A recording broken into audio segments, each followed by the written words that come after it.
Hey, welcome back to Real Life. I'm so thankful that you are here today watching. I'm super excited about this podcast today. I'm a little bit lonely on my couch. I got no guests with me today, but I feel like I'm bringing some super valuable information. The reason why, I feel like at least once or twice a week, I get questions from first time home buyers. Those people who are like, I am ready to buy my first house. Jonathan, can you help me? And I love first time home buyers because it is such a great experience buying your first house. It's a huge milestone in your life. It's something you're going to always remember. And I love to be a part of that experience and just to help guide and to lead people through that. And I will say this.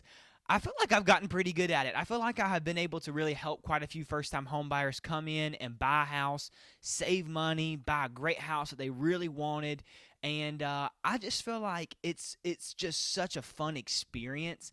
It can be a little bit intimidating at first, and that's why I just want to come in and offer some valuable information to you today. So, if you're a parent watching of a child that maybe is in the position to start looking or maybe start saving or planning to buy their first house, feel free to send this video to them, and I hope that it helps. And if you're somebody who is buying a house or looking to buy a house for the first time, tune in. I think this information really can be beneficial. And what I basically done is I've just broken it down into some steps. So just some realistic steps of the way to buy a house the right way. So step one, and this is probably you may have heard this is the biggest step. Until you complete step one, you cannot buy a house, and that is going to be sitting down with a lender, filling out a loan application, and finding out how much money you can borrow to purchase a house. I was 19 years old. I had just started working my first full-time job, and I was making $15 an hour, the most I've ever made. And I was like, oh my goodness, I am rich, rich. Like, I'm about to go buy a mansion. I was like, I cannot wait.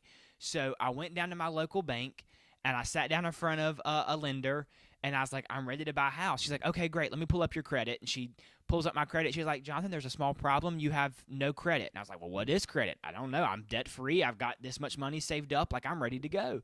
She's like, hang on, hang on. Before we do anything, I got to get you some credit first. So my first step in order to buy a house, if you're planning on buying one in the next 6 months to a year, this has to be a priority for you. You have to grow and build good credit. The best way to do this that I have found is to get a credit card. Now, before you clinch up, because I know there's a lot of tension around credit cards, before you clinch up, I'm not asking you to get a credit card with a $20,000 limit and max it out in 2 weeks.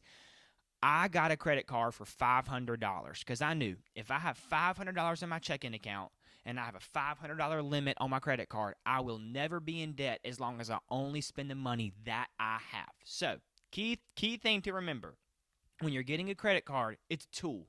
We're using it to build credit. So what I did was I got a credit card.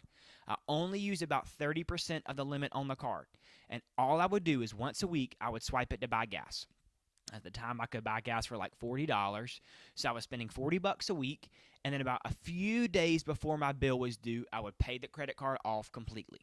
In about 6 months, I'd already gained a pretty good credit score. Okay, so that's a great step. If you have no credit, I know some people may have a car payment. As long as you're paying that car payment on time, that's good things to move forward to help grow and build credit. You do want to have some money saved. I think that having about $10,000 is a pretty good amount to help you buy a house, and also maybe give you a little bit of cash on the end of the closing to furnish it or to fix it up, and maybe put some paint on the walls, do things like that. So I would say about $10,000 is a pretty good amount. I think a lot of people think that they need a 20% down payment. I don't know where this like rumor got started. I don't know if it used to always, you had to always have 20% down to buy a house. That is not the case if you are going to buy it and live in it. If you're going to buy something like for an investment and rent it out, then yes, you would have to have 20% down. But if you're going to just buy it to live in it, no, you do not. In fact, as a first-time home buyer, there are so many incentives The state wants you to buy a house. They want you to own property, and it's such a great investment. A lot of times they will completely waive the down payment and give you 100% financing. There are also lenders who give what's called like down payment assistance, so you can get $8,000, $10,000, sometimes upwards of $8,000 or $10,000 to put towards a down payment. So we've talked to the lender. We've got our credit good. We have some money saved in our savings account. We get the pre-qualification. Let's just make the numbers easy. We get pre-qualified for $250,000. Fantastic. We are ready to go. You call me, Jonathan, I'm pre-qualified. I'm ready to go. Let's start looking at some houses. I'm like, fantastic. Let's go look at some houses. But before we look, I want to figure out what are your wants and what are your needs. I think that we have to have a realistic expectation of what is a want and what is a need. So needs. I really want to be in this school district. I want to live in this part of the county. I want to have at least 2 bathrooms. Wants may be, I want a garage, or I want a storage building in the backyard, or I want a big sunroom. These might be some things that we really want, but we may compromise on some of them. So what I like to do is I want to have 3 needs and 3 wants, and I'm going to do my absolute best to get you a house with those 3 needs and those 3 wants.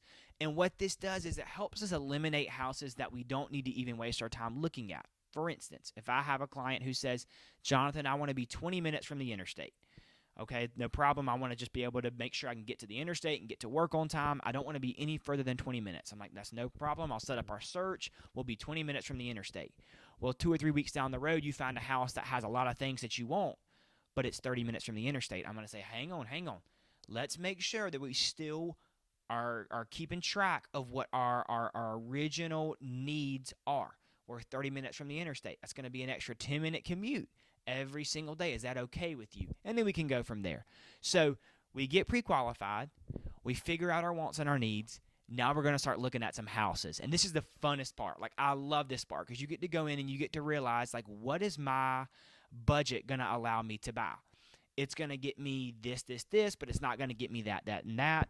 Or, okay, I found this house and I really like it, but it doesn't have this. But I realized I don't even need this because the next house I look at, it's got this and it's way better. And you kind of get to understand, okay, I really actually wanted this, but I actually don't even need that. And it's like this process of elimination, because the likelihood of us going in and looking at the very first house and buying that one is probably pretty slim. I've done that a few times, but most of the time as a first-time home buyer, we're going to look at 5, 6, 7, or 8 houses before we find the one that we really like. And it's just part of the process and part of the fun. So we have now gotten pre-qualified. We have got our wants and needs. We have found the perfect house that has our wants and it has our needs. We're all in agreement. What next? Now is the fun part. We get to make the offer. We get to decide how much we want to offer, when we want to close, what we want to ask for, all these fun things that happen with the offer. So something to remember is a lot of times in this market, you will be competing against multiple offers. There's going to be other people who see the exact same house that you saw, and they're going to like it just like you liked it. So they're going to put their offer in. And a lot of times what happens is we go into what's called a multiple offer situation, and sellers will put in an offer deadline. So maybe the house got listed on a Thursday, and they're going to say all offers are going to be due Sunday by 5 p.m. And it gives us enough time to figure out what we want to offer. So we make our offer. We're going to sit down and, of course, talk about the main thing, purchase price. What do we want to offer? What's that bottom line number going to be? The next thing we're going to talk about is due diligence deposit. Now, due diligence deposit is a non-refundable deposit. So, for any reason, if you back out of the contract, you would forfeit that due diligence deposit. The due diligence is money that goes to the seller, but in turn goes towards your purchase price. So the cool thing is most lenders allow due diligence to be part of your down payment. So if you do have a small down payment, say for instance, you got to bring $8,000 for your down payment on this house, and you bring due diligence of $4,000, that's already $4,000 that's going towards your down payment. So it kind of works out like that.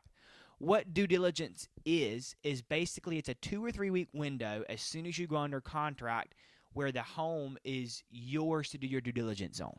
So it's when you get your inspections and your appraisals, is when you have contractors come out and give quotes on things that need to be repaired and fixed.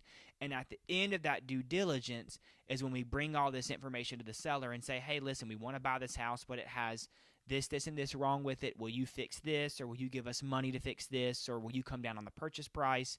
Things like that. Earnest money is refundable until the due diligence date is over. So, to recap, we have a due diligence deposit and we have an earnest money deposit. Due diligence, non-refundable. Earnest money, refundable until that 2 or 3 week due diligence period is over. As soon as it's over, then that earnest money becomes non-refundable. Again, that is money going towards your down payment. So, what's the right amount? What do we offer? How much is the due diligence going to be? How much is the earnest money going to be? A lot of times in this market, we don't even really do much of earnest money. It's mostly due diligence. And typically, if you're buying a house between $200,000 and $300,000, you can estimate that your due diligence deposit should be anywhere from about $2,000 to $5,000. This is a very firm due diligence deposit. It shows the seller that you're invested, you've got some skin in the game, but that you do want the house. Again, the more money that you offer in due diligence is going to make your offer stronger. What are inspections? How much do they cost? Do I need them? Do I not need them? You are not required to get any inspections. Of course, I do recommend that you get a home inspection. A lot of times with a home inspection, you would always also get a pest inspection. And this is typically going to range from $450 to $600. You're going to also get an appraisal. So if you borrow money, you have to get an appraisal. An appraisal typically is about $500 to $600. So off the bat, in the first week that you go under contract, you're going to have the due diligence deposit and the earnest money deposit if you decide to do earnest money. Plus, you're going to have $500 for an inspection and $500 for an appraisal. So $1,000 for appraisal and inspection, and then probably another $4,000 to $5,000 for due diligence and earnest money. So right now, out of the gate, we're at about $6,000. This is why I said it's great to have about $10,000 saved up, because it's going to help make sure you can get the inspections you need and make sure you can get to the closing table on time. Okay? When we get the inspection report back, the likelihood is there's going to be a few issues wrong on the inspection report. From there, once we get the appraisal back and make sure that the home appraised for what we offered for, we're going to go to the seller and say, hey, seller, there's something wrong with the crawl space. There's no vapor barrier in the crawl space. We got a quote. It's going to be $1,000 to put a new vapor barrier down. Would you put the vapor barrier down? And the seller may say, yes, we'll put the vapor barrier down. Or they may say, no, we're not going to. Or they may say, we'll just give you $1,000 to put it down yourself. So from there, we negotiate. And once we negotiate, we go to the closing table. The next step is you're going to receive a closing disclosure from your lender and also from your attorney. Basically, what a closing disclosure is just a big old receipt. It's a receipt from everything that was in the transaction. So it's going to have a buyer side and a seller side. So the seller is going to have to pay the attorney a little bit of money to prepare their closing documents. They may have to pay off their mortgage if there's a mortgage on the property. They'll have to pay some tax on it. And then on the buyer side, you're going to have to pay the attorney, which is typically about $1,000. And then you're also going to pay your lender, which is typically 1% of the loan amount. From there may be a few other minor things like a recording fee for $40, just some small stuff. The good thing is that your due diligence deposit and your earnest money deposit are also going to be going towards that. So you may have heard the term closing costs, which is just the money that you're going to need to bring to close. So that's going to include your down payment and the other fees associated. Typically on a house between $200,000 and $300,000, you're going to see it range anywhere from $4,000 to $8,000. It's typically kind of about where the range is. Sometimes it could be a little bit more. Sometimes it can be a little bit less. But typically that's kind of a good ballpark estimate about where you're going to be. This is money that you're going to have in a certified check. You're going to bring it to the attorney on the day of closing. On the day of closing, you'll bring your ID. Of course, if you have a spouse and you're buying a house together, they're going to come as well.